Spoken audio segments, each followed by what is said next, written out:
Seorang konglomerat membuat taruhan kejam dengan petugas kebersihan di depan seluruh tamu pesta. Ia bisa saja mengabaikannya, tapi ia memilih melakukan sesuatu yang tidak diduga siapapun di sana. "Hei, kamu lagi ngintip aku ya?" Bagas menunjuk langsung ke arah Ratna. Ia memegang nampan gelas dan matanya menempel pada biola yang tergantung di dinding belakang. Sebuah instrumen tua dari kayu gelap, dibingkai dan dipajang seolah-olah itu adalah patung museum. "Belum pernah lihat Stradivarius ya?" katanya dengan sudut bibir terangkat. Para tamu yang berdiri paling dekat sudah tertawa bahkan sebelum ia selesai bicara. Ratna tidak mengalihkan pandangan, berkata hampir tanpa sadar. "Indah sekali." Bagas memandangnya dari atas ke bawah. Kemeja batik putih, teh premium di tangan, dikelilingi orang-orang yang menunggu lelucon berikutnya seolah itu hiburan berbayar. Ia sangat menyukai penonton. "Tahu apa yang aku anggap lucu?" katanya sambil melebarkan senyum. Petugas kebersihan menatap biola senilai 8 miliar rupiah, seolah-olah tahu apa yang ia lihat. Tawa semakin keras. "Kalau kamu bisa main biola ini, aku nikahi kamu." Ia mengumumkan ke seluruh ruangan. "Tapi kita semua tahu itu tidak akan terjadi, kan? Tangan Pel tidak cocok untuk Stradivarius." Tawa pecah serentak. Seorang pria berjas abu-abu bertepuk tangan seolah sedang menyaksikan pertunjukan komedi. Seorang wanita berkebaya emas menutupi tawanya dengan tangan, tapi tidak benar-benar berusaha menyembunyikannya. Ada yang mengambil foto. Lebih dari 30 orang memandang Ratna, menunggu ia menundukkan kepala, meminta maaf, dan menghilang ke lorong belakang. Ia tidak pergi, ia berdiri diam, menarik napas panjang, dan menatap langsung ke arahnya. "Boleh saya pegang biolanya?" Seketika itu ruangan membeku dengan cara yang terasa seperti sudah dilatih. Bagas berhenti tersenyum. Ia memandang Ratna 2-3 detik, seperti orang yang tidak percaya seekor lalat baru saja menjawabnya. Lalu ia berjalan ke dinding, merenggut biola dari penyangganya dan menyodorkannya ke tangan Ratna dengan kekuatan yang tidak perlu. "Baiklah, mainkan. Tapi kalau kamu berhenti di tengah, ambil jaketmu dan pergi." Dipecat, di depan semua orang. Wajah Ratna memucat, jari-jarinya menutup di sekitar instrumen itu dengan cara yang mekanis, hampir tak disengaja. Berat biola itu terasa akrab dengan cara yang menyakitkan. Apa yang akan dilakukan seorang wanita yang tidak pernah menyentuh biola selama 15 tahun? Berat biola itu terasa akrab dengan cara yang menyakitkan. Berat itu sudah ia kenal sejak usia 6 tahun. "Begitu, Ratna." Siku terangkat. "Iya. Sekarang rasakan." Pak Suryo memegang busur bersamanya, tangan menindih tangan, di ruangan kecil belakang sekolah negeri tempat ia mengajar. Baunya seperti kayu, resin, dan kopi yang diseduh di kantin sekretariat. Ia tidak punya uang untuk membayar sekolah musik swasta, tapi ia punya kesabaran tak terbatas dan telinga yang tidak memaafkan nada yang salah. "Kamu punya sesuatu yang berbeda, Nak? Aku tidak bisa menjelaskannya. Sepertinya biola ini sudah tahu kalau ia milikmu." Ratna berusia 8 tahun ketika ia mengatakan itu. Kata-kata itu terus tinggal di kepalanya selamanya. Di usia 12 tahun, ia tampil di lomba musik tingkat provinsi dan menang. Mereka dipanggil untuk penampilan di Jakarta, di gedung pertunjukan sungguhan, dengan kursi bludru merah dan lampu gantung kristal. Pak Suryo duduk di baris pertama dengan batik kondangan lusuh yang hanya ia pakai untuk acara nikahan dan tahlilan. Ketika Ratna selesai bermain, ia bertepuk tangan sambil berdiri sebelum siapapun, dengan mata berkaca-kaca dan senyum yang tidak pernah lagi ia lihat pada orang lain manapun. "Ini adalah hari paling bahagia dalam hidupku," katanya dalam perjalanan pulang. 2 bulan kemudian, ia terkena serangan jantung saat sedang mengajar. Tidak tertolong. Ratna berusia 12 tahun saat itu. Ibunya sedang di luar negeri mencoba mengadu nasib dan uang habis sebelum akhir bulan berikutnya. Kursus musik adalah hal pertama yang dipotong. Lalu menyusul mimpi-mimpi yang belum sempat ia beri nama.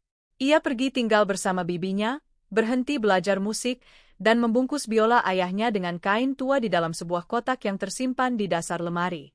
Ia tidak melupakan, ia hanya belajar untuk tidak mengingat. Dapat pekerjaan di usia 15 tahun, membersihkan sekolah, membersihkan rumah sakit, membersihkan rumah keluarga kaya. Terus bertumbuh, terus menjalani, dan biola terus tersimpan di dasar lemari di dalam kotak dengan kain tua itu. Tawa seorang wanita di ruangan membawa Ratna kembali ke kenyataan. Ia berkedip. Lampu gantung kristal villa mewah di kawasan Pondok Indah itu menyala di atas kepalanya. Baunya adalah parfum mahal, bukan resin. Dan di tempat batik kondangan lusuh milik ayahnya, kini berdiri seorang pria berbaju batik putih yang menunggu ia tersandung. Bagas menyilangkan tangan. Mau terus menatapku atau mau main? Ratna memandang biola yang ada di tangannya, jari-jari yang kapalan, tangan pel, seperti yang ia katakan, tapi jari-jari yang dulu tahu persis di mana harus mendarat di setiap senar tanpa perlu berpikir. 15 tahun. Apakah itu masih ada? Ratna perlahan mengangkat biola, belum memainkannya, hanya memposisikannya. Dagu di sandaran dagu, siku di sudut yang tepat, semuanya kembali seperti otot, bukan seperti ingatan. Tubuh mengingat lebih dulu daripada pikiran. Ia menutup mata sejenak. Permisi, boleh tidak? Suara itu datang dari samping. Itu adalah seorang pria berambut abu-abu, berjas gelap, memandangnya dengan tampang orang yang baru saja melihat seekor anjing mencoba membuka pintu. Lencana di sakunya bertuliskan, Maestro Wahyu, musik live. Instrumen ini bukan mainan acara, katanya dengan nada orang yang menjelaskan aritmatika dasar kepada anak kecil. Berikan ke saya. Ratna tidak bergerak. Saya hanya ingin beberapa menit. Beberapa menit untuk apa? Ia menyilangkan tangan. Kamu kerja di sini atau datang untuk tampil? Di sisi lain ruangan, Bagas mengamati dengan gelas di tangan dan senyum orang yang sudah membeli tiket untuk pertunjukan ini. Seorang pelayan berlari melewati dan menyenggol lengan Ratna. Hampir menjatuhkan biola. Ia memegang erat, tapi nampan yang masih ada di tangan lainnya jatuh ke lantai, gelas-gelas pecah di atas marmer. Suara itu memotong suasana ruangan. Semua orang melihat. Ratna membungkuk untuk mengumpulkan pecahan-pecahan itu. Tidak ada yang datang membantu. Seorang tamu berkelit seolah ia adalah rintangan di trotoar. Pelayan itu meminta maaf dengan mulut, tapi matanya sudah melirik ke arah lain, sibuk dengan hal lain. Ia mengumpulkan pecahan kaca dengan satu tangan, biola masih tergenggam erat di tangan lainnya, berlutut di lantai marmer mengkilap sebuah villa yang bukan miliknya, sementara tawa di kejauhan terus berlanjut. Tidak ada yang melihatnya. Ia tidak terlihat di sana, sama seperti ia tidak terlihat di setiap rumah yang telah ia bersihkan selama 15 tahun terakhir. Ia berdiri, menarik napas, berjalan ke sudut ruangan tempat Maestro Wahyu merapikan stand partitur, dan meminta lagi, kali ini lebih pelan. Tolong, satu lagu saja. Maestro Wahyu bahkan tidak mengangkat mata dari partitur. Bicara dengan pemilik rumah. Bagas sedang dikelilingi orang-orang ketika Ratna mendekat. Kelompok itu menutup rapat seperti tembok bahkan sebelum ia membuka mulut. Dia lagi, kata Tiara, wanita berkebaya emas dengan senyum yang bukan senyum. Bagas, kamu sudah menciptakan monster. Bukan monster, jawabnya, memandang Ratna dari atas. Ini keras kepala, seperti kecoa. Tawa serentak. Ratna mengabaikan. Kamu sudah membuat taruhan. Biarkan saya main. Saya membuat tantangan, ia mengoreksi sambil mengangkat jari. Perbedaan penting. Tantangan mengandaikan pihak lain mampu memenuhinya. Kamu mampu? Biarkan saya mencoba dan kamu akan tahu. Lihat betapa beraninya. Tiara berkata sambil berpaling ke kelompok. Guys, petugas kebersihan mau tampil di acara gala Bagas. Ada yang beli tiket? Tawa lagi. Seorang pria botak di belakang bertepuk tangan sekali lagi. Ratna mengenalinya sebagai orang yang sama yang bertepuk tangan sebelumnya. Bagas melangkah satu langkah ke arahnya, tidak terlalu jauh. Cukup untuk menandai wilayah. Tahu berapa harga instrumen ini? Tanyanya. 9,2 miliar. Saya beli di lelang di Wina. Kamu pernah ke Wina? Tidak. Pernah ke Jakarta? Ratna tidak menjawab. Pernah keluar dari tempat tinggalmu untuk melakukan sesuatu selain membersihkan kotoran orang lain? Nada suaranya telah kehilangan warna bercandanya. Menjadi lebih dingin. Karena biola ini sudah dimainkan oleh musisi yang belajar seumur hidup mereka, guru-guru, maestro, orang-orang yang mendedikasikan puluhan tahun untuk layak menyentuhnya. Dan kamu pikir 15 menit ketekunan memberimu hak yang sama? Ratna memandangnya. Saya tidak minta hak, saya minta kesempatan. Saya tidak akan membiarkan tangan Pel merusak Stradivarius. Ia berbicara perlahan, Jelas, agar semua orang mendengar. Kembalilah ke posisimu sebelum aku perlu memanggil seseorang untuk mengusirmu dari sini. Ia berdiam selama 3 detik, lalu membalikkan badan dan pergi. Kekalahan itu terasa seperti logam di mulut. Lorong belakang itu sempit, diterangi lampu dingin yang sesekali berkedip. Ratna bersandar di dinding, masih memegang biola yang ia lupa kembalikan, dan memandangi lantai. Ia bisa saja meninggalkan instrumen itu di sana, mengambil jaket di dapur, dan pergi. Tidak ada yang akan merindukannya. Mungkin bahkan tidak akan ada yang menyadari bahwa ia sudah pergi. Itulah yang selalu ia lakukan, pergi tanpa suara, meninggalkan segalanya dalam keadaan rapi lalu pulang. Tapi ada sesuatu yang menahan kakinya. Ia mengusapkan ibu jarinya perlahan pada kayu biola. Pernis itu terasa dingin dan datanglah pikiran yang tidak ingin ia miliki. Bagaimana kalau aku sudah tidak bisa lagi? 15 tahun tanpa menyentuh biola. Tangannya sudah berubah, menjadi lebih keras, lebih kasar, tangan yang menggosok lantai, yang membawa ember, yang memeras kain basah. Bukan lagi tangan-tangan lembut seorang gadis 12 tahun di atas panggung gedung kesenian Jakarta. Mungkin Bagas benar, bukan dengan cara kejam yang ia ucapkan, tapi di lubuk paling dalam, mungkin ia benar. Mungkin bakat itu pergi bersama ayahnya. Ia membiarkan pikiran itu tinggal beberapa saat. Membiarkannya mendarat, menekan, menyakiti dengan cara yang ingin ia sakiti. Lalu ia mengingat sesuatu yang Pak Suryo selalu katakan, ketika ia salah memainkan bagian yang sulit dan ingin berhenti. Ia tidak berteriak, tidak mengeluh, ia mengambil busur, menyesuaikan posisinya dan berkata pelan, biola tidak melupakan orang yang mencintainya. Kamu hanya perlu mengingat lebih dulu. Ratna menutup mata, meletakkan biola di bahunya tepat di sana di lorong yang dingin, tanpa penonton, tanpa cahaya yang baik, tanpa siapapun yang melihat. Memposisikan jari-jarinya pada senar. Busur melayang di atas senar selama 1 detik dan ia memainkan satu nada, hanya satu, tidak sempurna, sedikit gemetar, dengan 15 tahun keheningan yang menindihnya. Tapi itu adalah nada yang nyata, dihasilkan oleh jari-jari yang masih tahu di mana harus mendarat. Lorong itu memantulkan kembali suaranya, ia membuka mata.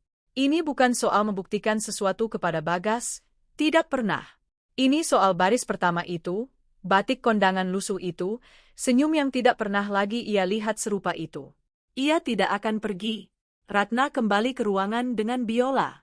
Ia tidak berlari, tidak berteriak, tidak meminta perhatian, hanya masuk melalui pintu samping, berjalan ke tengah ruangan dan berhenti. Ia berdiri diam sampai orang-orang pertama menyadarinya. Lalu yang lainnya. Lalu Bagas, ia sedang di tengah percakapan ketika menyadarinya, memandang Ratna, memandang biola, dan memberikan senyum orang yang baru saja mendapat hadiah yang tidak ia duga. Lihat ini, ia mengumumkan ke seluruh ruangan. Mbak kebersihan kembali. Musik latar berhenti. Maestro Wahyu menurunkan tongkat dirigen tanpa benar-benar memahami apa yang sedang terjadi. Sekitar 30-40 pasang mata berpaling ke Ratna. Ia tidak goyah. Saya datang untuk bermain. Bagas memiringkan kepala. Kamu sudah pergi.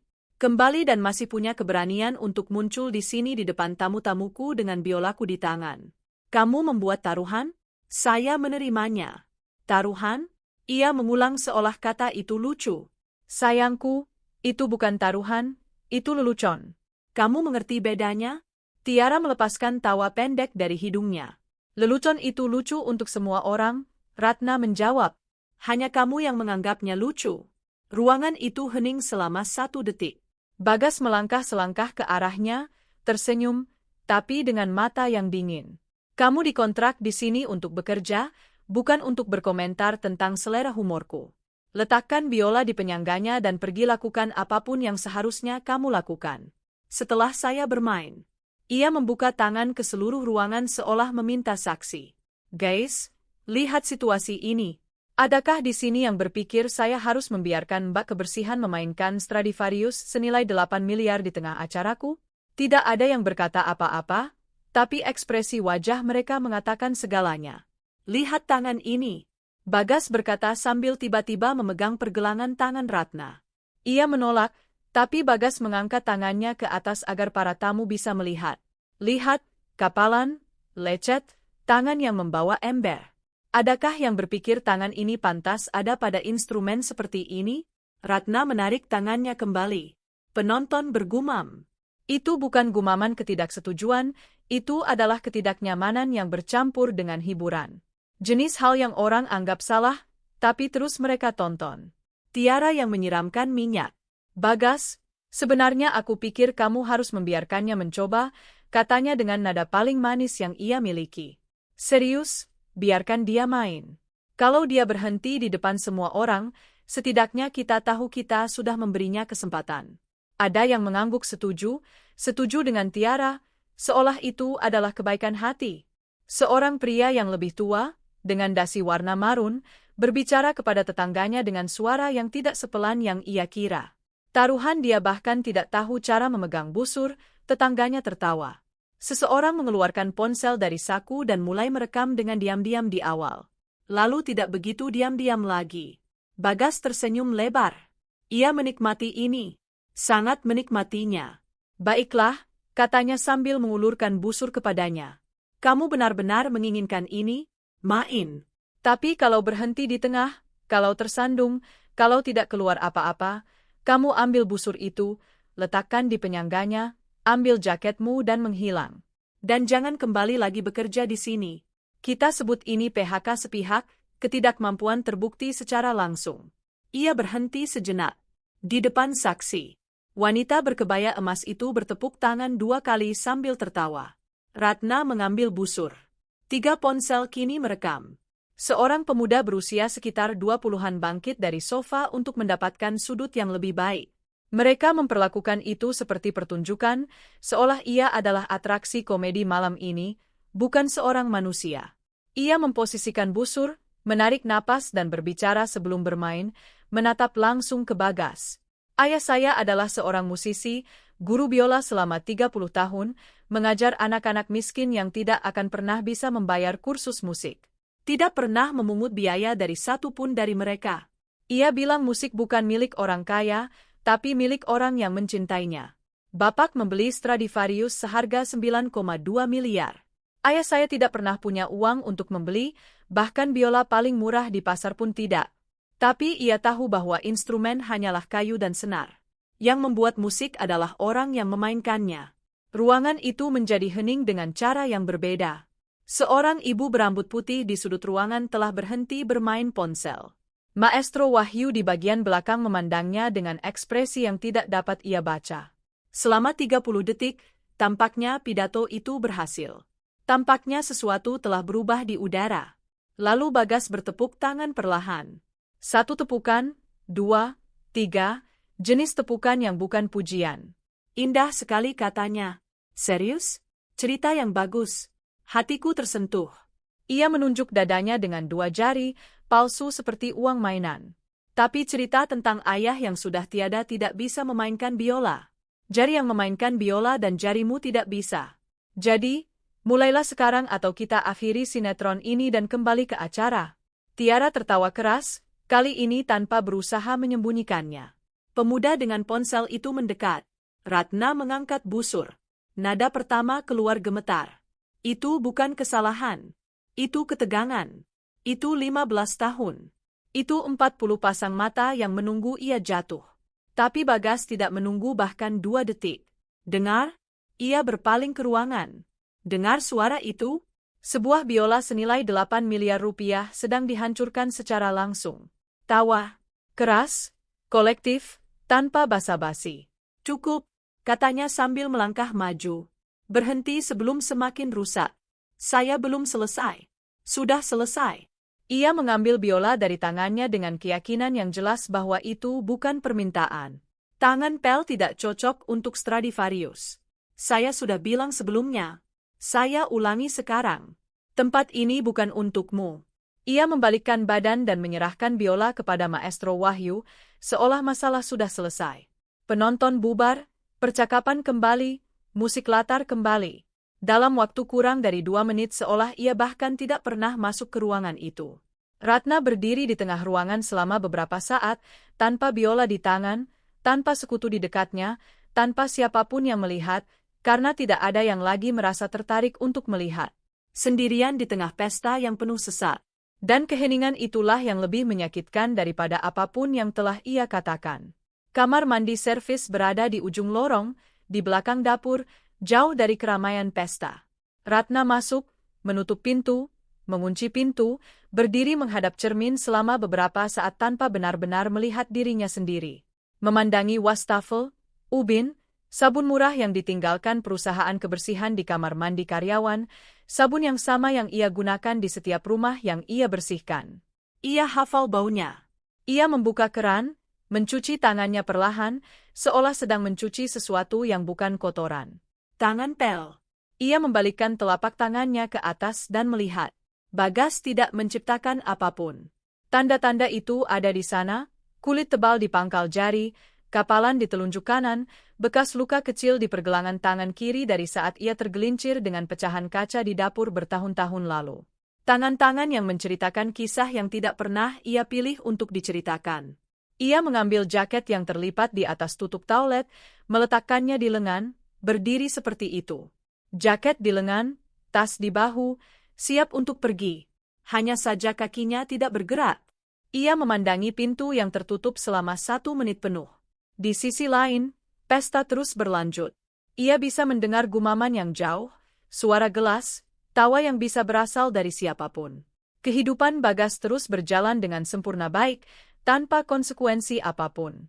Dan kemudian tangannya bergerak tanpa ia perintahkan, menuju saku dalam tasnya, saku yang hampir tidak pernah ia buka, dan mengeluarkan sebuah foto kecil, terlipat di tengah, dengan lipatan yang sudah aus karena terlalu sering dibuka dan ditutup selama bertahun-tahun. Ia tidak membawa banyak barang, tapi foto itu selalu menemaninya sejak usia 12 tahun. Pak Suryo di hari resital di Jakarta, batik kondangan lusuh, baris pertama tersenyum dengan cara yang tidak pernah lagi ia lihat pada siapapun. Ia memandangi foto itu beberapa saat. Itu bukan sebuah titik balik yang dramatis.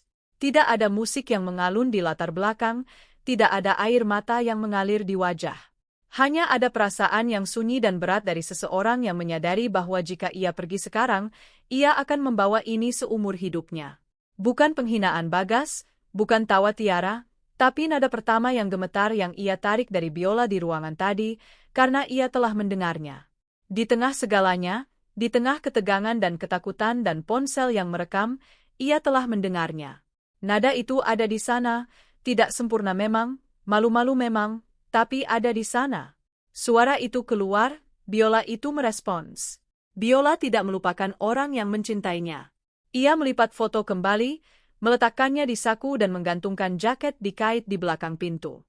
Ia tidak akan pergi.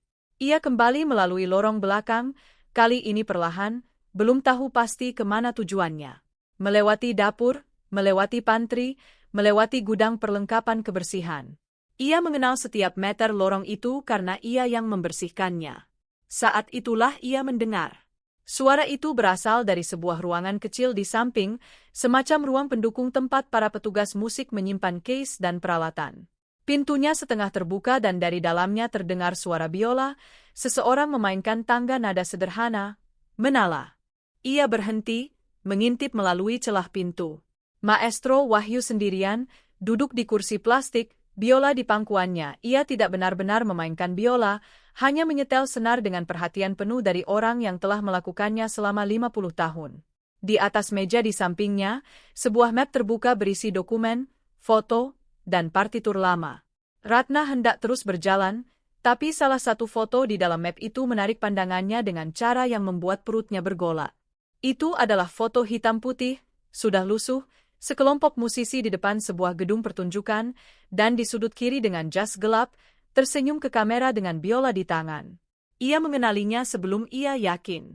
Mengenalinya dengan cara seseorang mengenali sesuatu yang tersimpan dalam ingatan sebelum menjadi kenangan. Itu adalah Pak Suryo, lebih muda, tapi itu dia. Ia mendorong pintu. Permisi, Bapak mengenal Suryo Pratama? Maestro Wahyu mengangkat mata, memandangnya selama 2 detik, kepalanya sedikit miring ke satu sisi. Mengenal? Katanya perlahan. Ia adalah guru terbaik yang pernah aku temui dalam hidupku. Kenapa kamu bertanya? Karena dia adalah ayah saya. Maestro Wahyu terdiam sejenak, biola masih di pangkuannya, Matanya tertancap padanya, seolah sedang mencoba menemukan sesuatu di wajah Ratna yang membenarkan apa yang baru saja ia katakan. Putri Pak Suryo, ia mengulang pelan. Itu bukan pertanyaan, ia sedang memproses. Ia bangkit dari kursi perlahan, dengan kehati-hatian orang yang merasakan beratnya usia di punggungnya, dan berdiri berhadapan dengannya. Ia adalah pria tinggi, berbahu lebar, yang waktu telah sedikit membungkukkannya. Usianya sekitar 70 tahun, mungkin lebih. Mata gelap, serius, tapi ada sesuatu yang hangat di dalamnya. Saya pernah jadi murid ayahmu, katanya. Tidak lama, tapi cukup, ia mengajariku lebih banyak dalam 6 bulan daripada yang kupelajari selama bertahun-tahun di sekolah tinggi musik. Ia berhenti sejenak. Bagaimana kabarnya? Ratna tidak perlu menjawab. Ekspresinya yang menjawab. Maestro Wahyu menutup mata sejenak. Waktu saya berusia 12 tahun, katanya pelan, rahangnya kokoh. Saya tahu dia pernah sakit. Saya mencoba menghubungi, tapi kehidupan membawa saya pergi. Ia membuka mata dan memandang Ratna dengan kejujuran yang langsung. Kamu main biola? Dulu. Saya berhenti ketika dia meninggal. Kenapa kamu berhenti? Karena tidak ada lagi cara untuk melanjutkan. Maestro Wahyu memandangnya, lalu memandang biola yang ada di tangannya sendiri, lalu memandang kembali ke Ratna. Saya melihat, ia berdeham pelan, apa yang terjadi di ruangan tadi.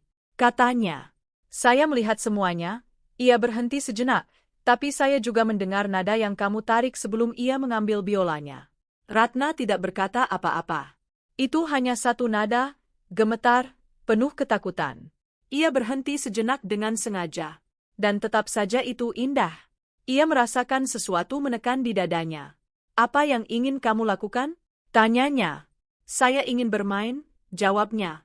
Dengan benar, sampai selesai.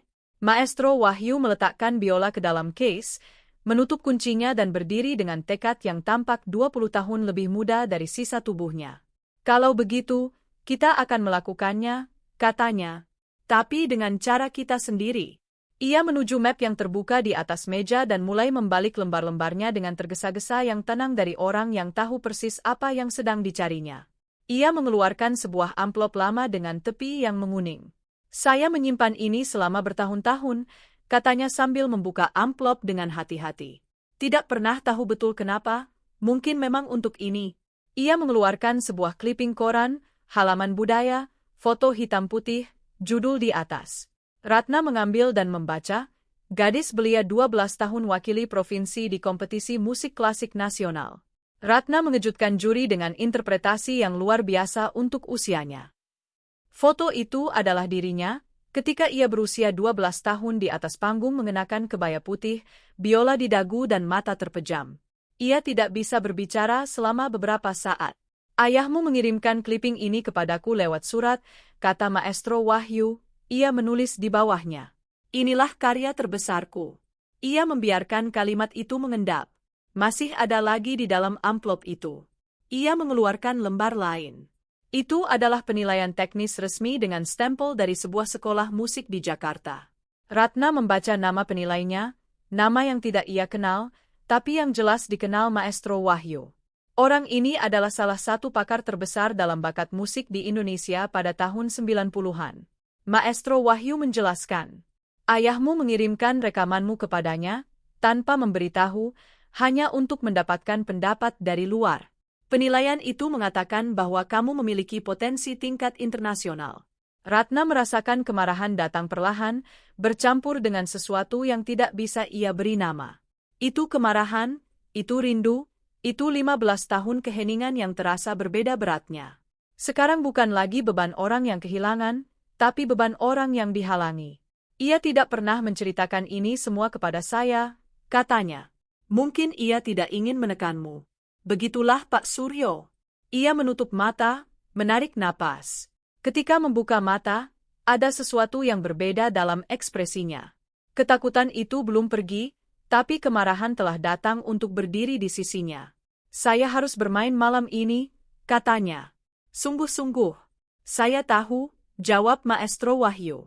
Berikan biolanya kepada saya, pintanya. Maestro Wahyu membuka case tanpa ragu dan menyerahkannya.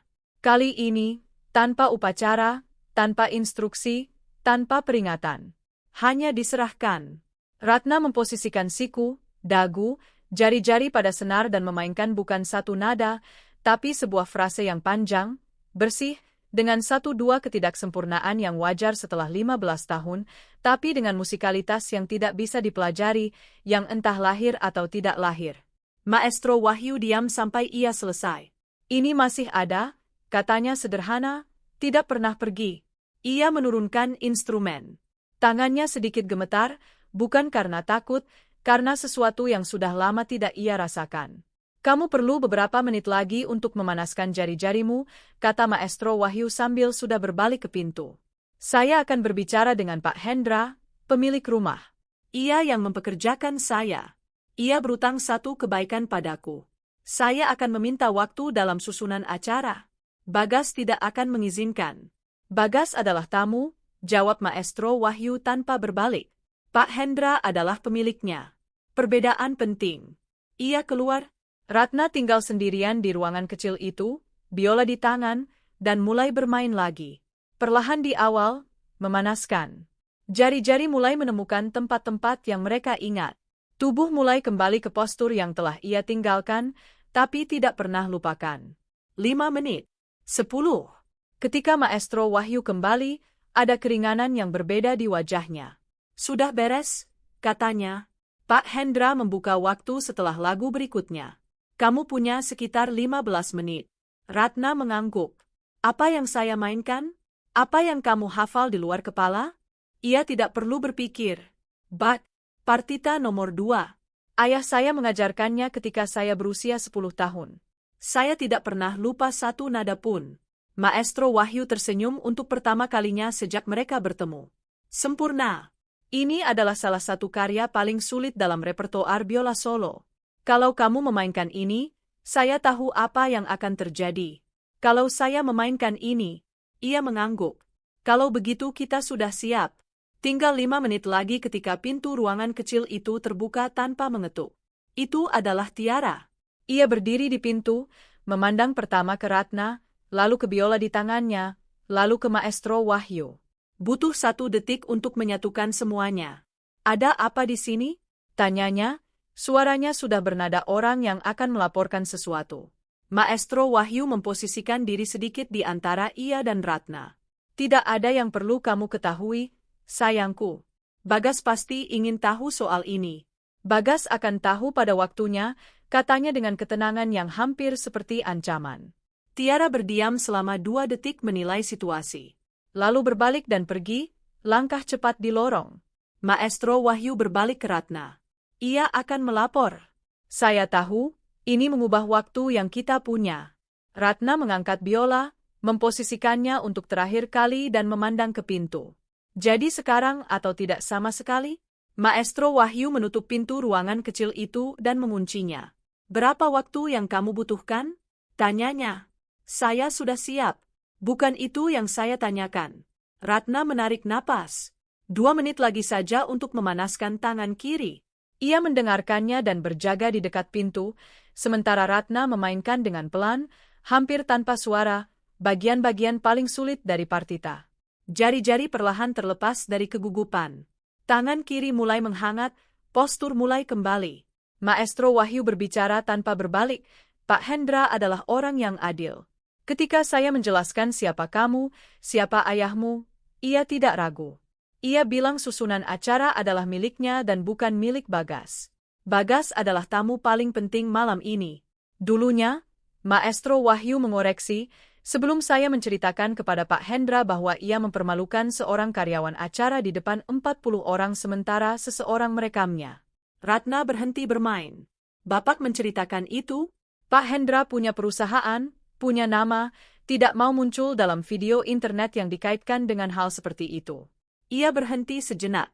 Ia sangat marah. Tapi bukan padamu. Ia memproses itu. Dan waktu dalam susunan acara sudah dikonfirmasi. Setelah lagu berikutnya, Pak Hendra akan ke mikrofon dan mengumumkan kejutan istimewa tanpa menyebut nama, tanpa memberikan detail. Kamu masuk ketika ia memberi isyarat. Dan biolanya? Maestro Wahyu berbalik kepadanya dengan ekspresi yang hampir seperti geli. Pak Hendra bilang Stradivarius itu adalah hiasan dekorasi dan bahwa musisi manapun yang diundang oleh maestro penanggung jawab malam ini memiliki izin untuk memainkannya. Ia menyilangkan tangan. Saya adalah maestro penanggung jawab malam ini. Ratna memandangnya selama 1 detik. Kenapa Bapak melakukan ini?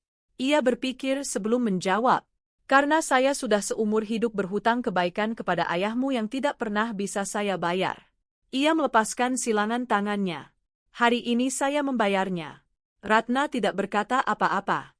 Tidak ada yang perlu dikatakan. Di luar, musik kembali terdengar. Lagu berikutnya sudah dimulai. Tinggal beberapa menit. Maestro Wahyu membuka pintu sejengkal dan mengintip lorong yang kosong. Mereka keluar. Tiba di pintu masuk samping ruangan, tanpa bertemu siapapun. Maestro Wahyu berjalan di depan, Ratna di belakang, biola tergenggam erat di lengan. Dari celah pintu bisa terlihat seluruh ruangan. Para tamu duduk, kuartet memainkan musik di belakang, Pak Hendra berdiri di dekat perapian berbincang dengan 2 pria, dan Bagas di tengah lingkaran seperti biasa, membelakangi pintu, bergerak-gerak saat berbicara. Ratna mengamati sejenak. Ia tidak tahu. Masih tertawa. Masih berkuasa. Masih merasa jadi tuan malam ini. Sebentar lagi tidak lagi. Saat itulah ponsel Maestro Wahyu bergetar. Ia melihat layarnya. Ekspresinya berubah. Ada apa? Ratna bertanya pelan. Pak Hendra. Ia membalikkan ponsel agar Ratna bisa melihat pesannya. Bagas tahu sesuatu. Ia meminta acara diakhiri lebih awal. Temui saya sekarang. Ratna menutup mata setengah detik. Tiara ternyata lebih cepat dari yang mereka perkirakan. Semua hancur berantakan? Katanya. Belum. Maestro Wahyu sudah mengetik balasan. Pak Hendra tidak akan mengakhiri apapun tanpa berbicara dengan saya lebih dulu. Ia yang mempekerjakan saya. Kontrak mengatur penampilan penuh hingga tengah malam dan ia adalah orang yang menepati kata-katanya. Tapi kalau Bagas menekan, Ratna, ia menyebut namanya untuk pertama kali, tegas dan langsung. Pak Hendra berusia 62 tahun, membangun perusahaannya dari nol dan tidak membiarkan siapapun menekannya di dalam rumahnya sendiri. Itu saya tahu karena saya sudah bekerja untuknya 3 kali. Ia menyimpan ponsel. Percayalah padaku. 30 detik keheningan. Ponsel bergetar lagi. Maestro Wahyu membaca, memberikan setengah senyum. Ia akan ke mikrofon sekarang, katanya sambil mendorong pintu ruangan sedikit. Masuk ketika saya memberi isyarat. Di dalam, kuartet berhenti. Pak Hendra berjalan ke tengah ruangan dengan mikrofon di tangan. Bagas menoleh tanpa mengerti. Hadirin sekalian, sebelum kita melanjutkan malam ini, suara Pak Hendra dalam, berhati-hati, dengan bobot orang yang terbiasa didengarkan. Saya ingin mempersembahkan sebuah kejutan yang Maestro Wahyu siapkan khusus untuk kalian. Bagas melangkah ke arah Pak Hendra, membuka mulut. Maestro Wahyu masuk ke ruangan, berjalan ke tengah, tanpa memandang siapapun dan memberi isyarat. Ratna mendorong pintu. Masuk. Bagas bergerak sebelum siapapun, melangkah 2 langkah ke depan dan menghalangi jalan Ratna, dengan kelaziman orang yang terbiasa dunia berhenti untuknya. Hendra, katanya dengan senyum masih di wajah tapi suara yang sarat. Dengan segala hormat, ini apa? Ini adalah penampilan musik.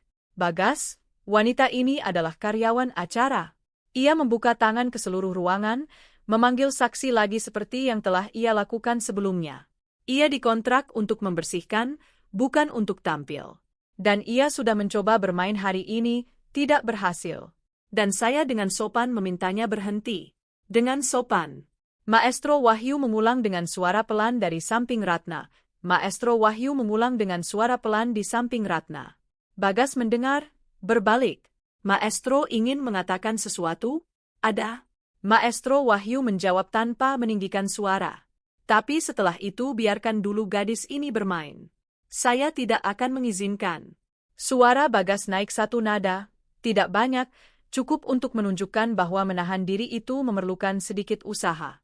Ini adalah acara privat, di ruangan privat, dengan instrumen yang milik saya dan saya berhak penuh untuk. Instrumen ini ada dalam penguasaan saya, diizinkan oleh pemilik rumah. Maestro Wahyu memotong. Bapak adalah tamu. Tamu tidak punya hak kepemilikan apapun di sini. Ruangan itu hening. Bagas memandang Pak Hendra. Pak Hendra tidak mengalihkan pandangan, tidak membantu, tidak mundur. Ia tetap berdiri tepat di tempatnya, dengan mikrofon di tangan, menunggu. Baiklah, Bagas berkata, mundur selangkah, menyusun kembali senyumnya. Senyum itu. Baiklah, kita lihat saja. Ia berbalik ke ruangan dan membuka tangan seperti orang yang menerima sebuah tantangan. Lagi pula, aku sendiri yang membuat tantangan itu, bukan? Kalau dia bisa main, aku nikahin dia. Kata-kataku sendiri. Semua orang di sini mendengarnya. Ia berhenti sejenak dengan sengaja. Tapi kita tahu ini tidak akan sampai ke sana. Beberapa orang tertawa. Masih ada yang berpihak padanya. Tiara di sudut menyilangkan tangan dengan senyum puas. Silakan main, katanya dengan kemurahan hati palsu orang yang memberikan sebuah kebaikan. Saya sangat ingin melihat ini. Ia kembali ke tempatnya, mengambil gelas teh dari meja kecil di sampingnya dan menunggu, nyaman, percaya diri, dengan postur pria yang tidak pernah kalah dalam hidupnya dan tidak berharap akan mulai sekarang. Ratna mengangkat biola. Ruangan benar-benar hening. Ia memposisikan busur, menarik napas sekali dalam dan perlahan, menutup mata setengah detik, bukan karena takut, tapi karena berkonsentrasi, dan mulai memainkan. Bak, partita nomor 2, Chachone. Frase pertama keluar bersih, presisi, dengan bobot emosional yang tidak bisa dilatih. Keluar dari otot, dari ingatan, dari suatu tempat yang lebih dalam yang tidak berhasil dijangkau oleh 15 tahun keheningan. 3 detik. Seorang wanita paruh baya di baris kedua menegakkan punggungnya di kursi. 5 detik. Pria berdasi marun berhenti bermain ponsel. 8 detik. Bagas masih menyilangkan tangan, tapi sudut bibirnya sudah berhenti tersenyum. Ratna terus bermain. Jari-jari yang kapalan bergerak dengan presisi yang sama sekali tidak amatir. Chachone adalah salah satu karya paling menuntut dalam repertoar biola solo. 20 menit musik yang ditulis untuk mengekspos setiap keterbatasan pemainnya. Tidak ada cara untuk berpura-pura, tidak ada cara untuk menyembunyikan. Entah kamu tahu atau tidak tahu. Ia tahu. Bagas melepaskan silangan tangannya. Saat itulah Maestro Wahyu berjalan perlahan ke tengah ruangan, map di tangan, dan berbicara dengan volume yang semua orang dengar tapi tidak memecah musik. Sementara kalian mendengarkan, katanya, saya ingin menunjukkan sesuatu. Ia mengeluarkan kliping koran dari amplop dan menyerahkannya kepada pria yang paling dekat. Ia melihat, meneruskan ke depan. Ratna, Maestro Wahyu mengumumkan, 12 tahun. Kompetisi musik klasik nasional, juara pertama tingkat provinsi, dinilai oleh para ahli sebagai bakat tingkat internasional. Bagas melangkah maju. Itu tidak membuktikan apa-apa. Saya belum selesai, kata Maestro Wahyu tanpa memandangnya. Ia mengeluarkan penilaian teknis, menyerahkannya kepada Pak Hendra, yang membacanya dalam diam, lalu mengangkat mata ke Ratna dengan ekspresi yang sama sekali berbeda dari yang ada di awal malam. Dokumen ini dari salah satu penilai bakat musik terbesar di Indonesia, Maestro Wahyu melanjutkan, dibuat ketika ia berusia 12 tahun. Setelah analisis rekaman yang dikirimkan oleh ayahnya, Guru Suryo Pratama, yang mendedikasikan 30 tahun mengajarkan musik kepada mereka yang tidak bisa membayar. Bagas membuka mulut. Tangan pel. Maestro Wahyu berkata perlahan, jelas, tanpa amarah. Itulah yang Bapak sebut. Tangan-tangan ini bermain sebelum tahu cara menulis nama. Tangan-tangan ini dinilai luar biasa oleh mereka yang paham. Dan tangan-tangan ini sedang bermain sekarang. Ruangan itu berbalik perlahan, tidak sekaligus, tapi berbalik. Wanita paruh baya di baris kedua matanya berkaca-kaca. Pria berdasi marun berdiri tanpa menyadari bahwa ia sudah berdiri. 3 orang yang sebelumnya tertawa, kini menyaksikan dalam keheningan mutlak. Bagas memandang Tiara. Ia tidak lagi memiliki senyum yang puas. Ia memandang ruangan. Ruangan itu tidak lagi berpihak padanya dan Ratna terus bermain. Chachone memiliki sebuah bagian di tengah yang berubah dari minor ke mayor. Sebuah perubahan yang terjadi tiba-tiba, seperti cahaya yang masuk melalui celah. Mereka yang mengenal karya ini tahu bahwa momen itu adalah jantung dari segalanya. Ketika Ratna mencapai bagian itu, seseorang di baris ketiga mengeluarkan suara tanpa disengaja. Bukan tepuk tangan, bukan kata-kata, itu adalah jenis reaksi yang tubuh berikan ketika dikagetkan oleh sesuatu yang indah. Ibu berambut putih yang telah berhenti bermain ponsel di bagian sebelumnya, kini meletakkan tangan di mulutnya. Pemuda yang merekam penghinaan tadi masih mengangkat ponselnya, tapi kali ini bukan untuk mengejek. Ia merekam dengan cara yang berbeda, diam, dengan hati-hati. Tiara melepaskan silangan tangannya, bukan karena ia mau, tubuhnya yang melepaskan sendiri.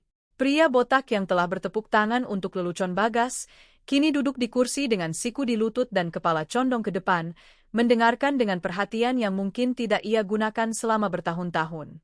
Gumaman itu dimulai dari tepi ruangan dan menyebar ke pusat dalam gelombang. Bukan gumaman seperti sebelumnya, dari ejekan, dari hiburan murahan, ini jenis yang berbeda. Itu adalah suara orang-orang yang menyadari sesuatu pada saat yang bersamaan. Salah satu pria yang selama ini selalu berpihak kepada Bagas berbalik kepadanya dan berkata pelan, tidak bisa menahan diri. Bro, dia luar biasa. Bagas tidak menjawab. Pak Hendra menyerahkan dokumen kepada pria di sampingnya dan berjalan perlahan hingga lebih dekat dengan musik. Ia berdiri dengan tangan santai, mendengarkan. Ekspresinya adalah ekspresi seseorang yang mengenali ketika ia sedang berhadapan dengan sesuatu yang nyata. Ratna sedang mendekati bagian akhir Tachone, bagian-bagian yang paling menuntut, yang memisahkan mereka yang belajar dari mereka yang merasakan. Ia merasakan. Jari-jari terbang di senar dengan presisi yang bukan mekanis, melainkan ingatan cinta. Itu adalah Pak Suryo di baris pertama, batik kondangan lusuh, mata berkaca-kaca. Itu adalah ruangan kecil di belakang sekolah negeri yang berbau kopi dan resin. Itu adalah segalanya yang telah ia simpan di dalam kotak di dasar lemari selama 15 tahun. Semua itu keluar sekarang melalui kayu sebuah biola senilai 9,2 miliar rupiah di sebuah villa yang bukan miliknya. Bagas mundur selangkah, lalu selangkah lagi.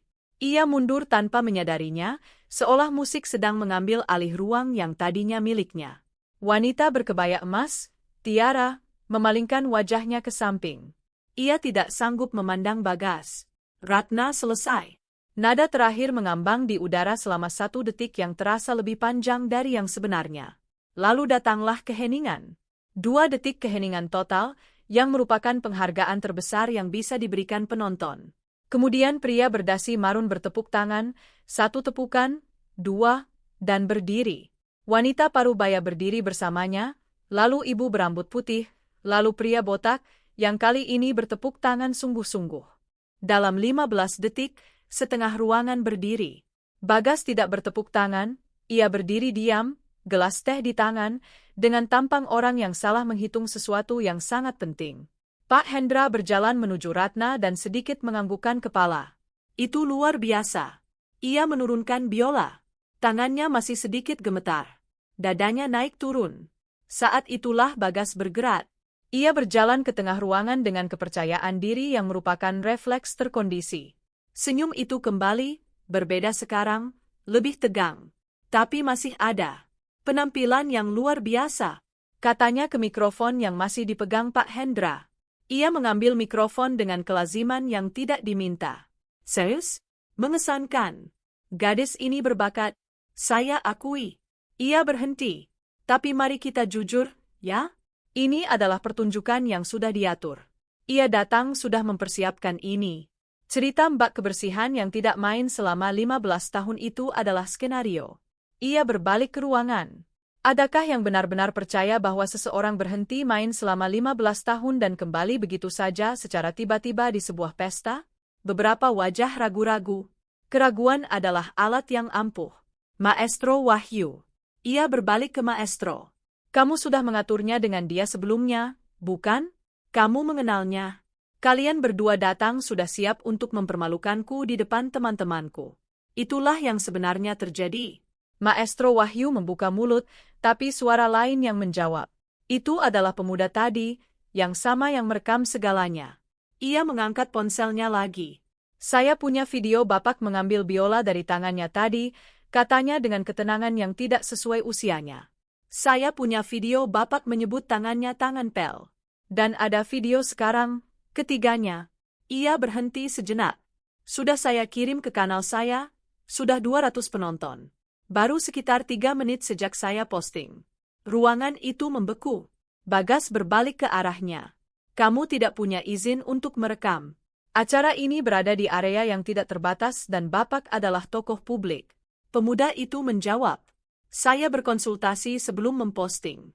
Saya bersih." Pak Hendra mengulurkan tangan perlahan. "Bagas, mikrofonnya."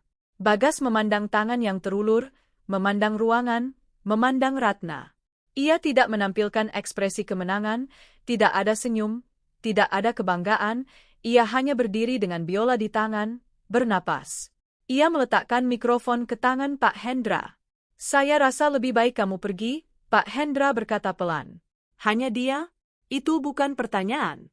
Bagas berdiam selama 3 detik yang terasa jauh lebih lama. Lalu mengambil jasnya dari kursi, tidak memandang siapapun dan berjalan sendirian menuju pintu keluar. Pintu tertutup di belakangnya tanpa suara. Tidak ada yang memanggil, tidak ada yang mengikuti. Tiara memandang kelompok di sekitarnya, yang sudah bubar, dan berdiri sendirian di samping meja minuman, tidak tahu harus berbuat apa dengan tubuhnya sendiri. Ratna memandang biola di tangannya. Ia mengusapkan ibu jarinya pada kayu itu sekali perlahan dan menarik napas. Pak Hendra mengembalikan biola ke penyangganya di dinding dengan kedua tangan, dengan hati-hati, dengan rasa hormat orang yang memahami apa yang baru saja dilakukan benda itu. Ruangan telah kembali berfungsi, percakapan telah kembali, para pelayan telah kembali, musik latar telah kembali, pesta berlanjut seolah tidak ada yang terjadi, seperti pesta yang berlanjut, karena kehidupan orang lain tidak berhenti. Tapi sesuatu telah berubah di udara.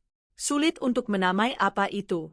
Seperti ketika suhu turun beberapa derajat dan kamu tidak bisa mengatakan momen pastinya. Kamu hanya tahu bahwa rasanya berbeda.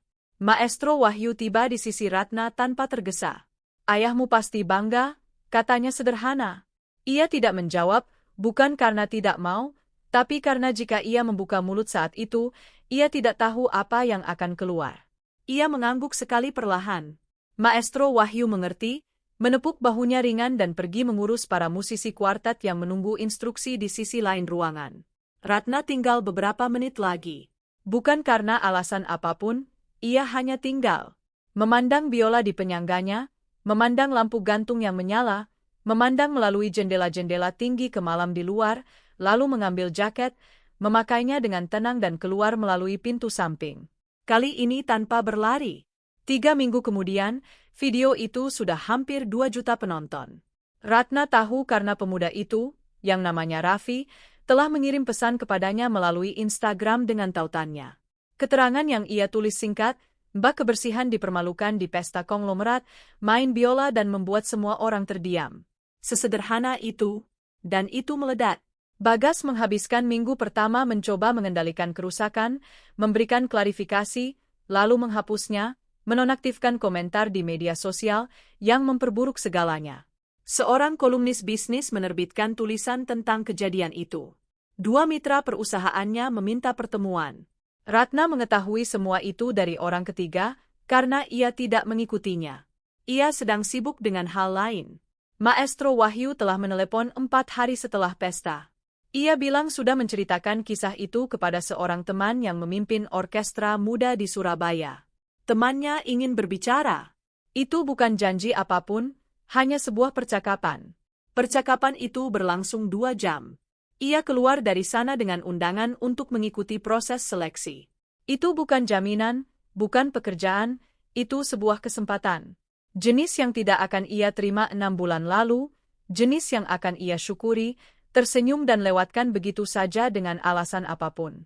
Ia menerimanya tanpa ragu, menelepon perusahaan kebersihan di sore yang sama. Supervisornya terkejut, mencoba meyakinkannya untuk tetap tinggal. Ratna bersikap baik, berterima kasih dan menutup telepon. Ia mengambil kotak di dasar lemari, membukanya. Biola ayahnya ada di sana, terbungkus kain tua, persis seperti yang ia tinggalkan. Ia mengambilnya dengan kedua tangan, membuka bungkusannya perlahan dan memandanginya untuk waktu yang lama. Lalu ia pergi bermain. Pasar tradisional dekat rumahnya buka setiap Jumat pagi. Ratna biasa mampir untuk membeli buah sebelum bekerja, kebiasaan bertahun-tahun yang belum ia ubah. Pada suatu Jumat, 2 minggu setelah menerima proses seleksi, ia sedang memilih jeruk ketika ia mendengar seorang gadis, mungkin sekitar 11-12 tahun, memainkan biola di sudut dekat pintu masuk, case terbuka di lantai, beberapa koin di dalamnya, ia memainkan dengan postur yang salah. Sikunya terlalu rendah, tapi dengan konsentrasi yang membuat postur itu tidak terlalu penting. Seorang pria berhenti di sampingnya, melihat dan berkata keras kepada istrinya. "Berisik sekali di sini. Mau saya panggil satpam?" Gadis itu berhenti bermain, menurunkan instrumen, memandang lantai. Ratna meletakkan kantong jeruk di lantai, berjalan menuju gadis itu dan membungkuk setinggi dirinya. "Siku lebih tinggi," katanya pelan. "Begitu, angkat itu." Gadis itu memandangnya tanpa mengerti. "Terus bermain," kata Ratna. "Jangan berhenti karena siapapun." Gadis itu mengangkat sikunya, memposisikan kembali busurnya dan mulai lagi. Suaranya membait. Hanya sedikit, tapi membait. Ratna berdiri di sampingnya sampai musik selesai. Lalu meletakkan selembar uang di dalam case, mengambil kantong jeruk dan pergi. Ia tidak menoleh ke belakang, tidak perlu. Kisah ini tidak bisa lepas dari pikiranku. Aku terus berpikir apa yang akan terjadi jika Ratna pergi dari kamar mandi itu, jika ia mengambil jaket, keluar melalui pintu servis dan meninggalkan biola itu untuk kesekian kalinya. Tapi ia tidak pergi. Dan itu mengatakan sesuatu kepadaku yang masih aku proses, bahwa ada sesuatu di dalam diri kita yang tidak mati. Seberat apapun kehidupan, seberapapun seseorang memandang kamu dari atas dan memutuskan bahwa kamu tidak berharga, bakat itu, kisah itu, kenangan dari orang yang benar-benar mencintaimu. Itu tidak tersimpan selamanya di dalam kotak di dasar lemari.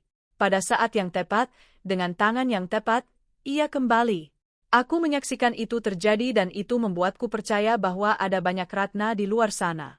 Seseorang yang berhenti di tengah jalan karena kehidupan tidak memberi pilihan.